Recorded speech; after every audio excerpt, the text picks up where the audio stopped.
Action.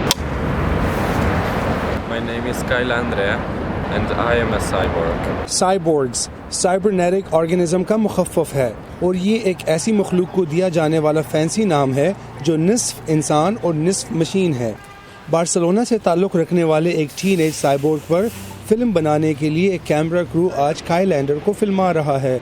Kyle ender के पास एक खास चिप है जो उनकी खोपड़ी पर और दूसरी उनके बाजू में लगाई जाएगी, जो उन्हें हमारे आसपास मौजूदा कायनाती शुआओं को महसूस करने और उन्हें मौसीकी के सुरों में तब्दील करने में मदद देगी। प्रिंसटन यूनिवर्सिटी ने इस नौजवान को न्यूयॉर्क शहर आकर एक तकरीर के जरिए ये वाजे करने की दावत दी कि साइबोर्ग होने का मतलब क्या होता है। मैं वहाँ जाने और कॉस्मिक एहसास की पहली बार नुमाइंदगी करने पर बहुत पुरजोश था। मैं इस इब्तदाई नमूने को पेश करने के लिए प्रिंसटन गया और साइबर गार्ड के बारे में भी बहुत बात की। काइल एंडर 2000 में पैदा हुए और उनके लिए हाईटेक का मतलब हमेशा से लैपटॉप और स्मार्टफोन से बढ़कर रहा है। उन्हें खलाई खोज और क्वांटम फिजिक्स में दिलचस्पी थी और बाद में उन्हें मौसीकी से प्यार हो गया। मैंने म्यूजिक बनाना शुरू किया और हकीकत में मैंने खला और इससे मुतालिक चीज़ों के हवाले से एक एल्बम जारी की।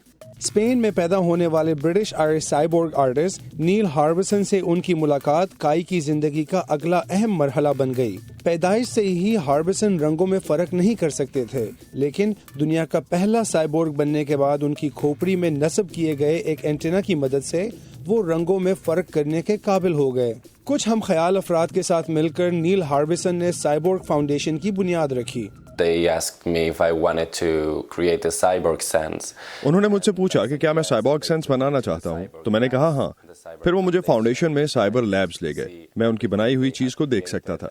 फिर हमने नील की जानिब से तजवीज़ की गई एक ऐसी सरगर्मी की जिसमें मैंने अपनी माजी की जिंदगी को सालों में तकसीम करके टाइमलाइन की शक्ल दे दी। मैं हर याद को हर साल में डालता जाता था और देखता जाता था कि क्या मेरी जिंदगी में ऐसे तजर्बों का कोई पैटर्न मौजूद है। If there was any pattern repeating. इस वक्त काई ने इस चिप का एक प्रोटोटाइप पहना हुआ है जो उनकी खोपड़ी में लगाई जाएगी, जिससे वो खला से मिलने वाले बराह रास्त सिग्नल्स को आवाज में तब्दील करने वाले पहले शख्स बन जाएंगे। It's like hearing a light particle touching. My sense is like ये इस तरह से महसूस होता है जैसे रोशनी के ज़र्रात ने मेरे हवास को छू लिया हो, बिम बॉम्ब की तरह। लिहाजा ये इस तरह काम करता है। ये कायनाती शुआओं का रिसेप्टर है। इस चिप में हमें मुख्तलिफ हिस्से मिलते हैं। ये हिस्सा सिलिकॉन फोटो मल्टीप्लायर है, जो बुनियादी तौर पर एक चिप है जिससे रोशनी के ज़र्रात आकर मिलते हैं। और जब ये कॉस्मिक शुआएं हमारी कायनात से टकराती हैं, इनसे जो रोशनी के ज़र्रात बनते हैं, हम उन ज़र्रात को मौसूल करते हैं। हम हर शुआ से एक एक ज़र्रा हासिल करते हैं और इसे इसकी मुतहर्रक कसाफत के हिसाब से मुख्तलिफ आवाज़ों में ढाल देते हैं। ये बहुत खूबसूरत है, मुझे इसे सुनने से प्यार है। काइल एंडर का कहना है कि वो इस तजुर्बे के लिए तैयार हैं। उनका ख्याल है कि ये इंसानी अर्तका का एक हिस्सा है और कुदरत को फतह और तबाह करने के बजाय इसकी खोज का हिस्सा है। एना नीलसन के साथ Imran Jadoon, voice of America.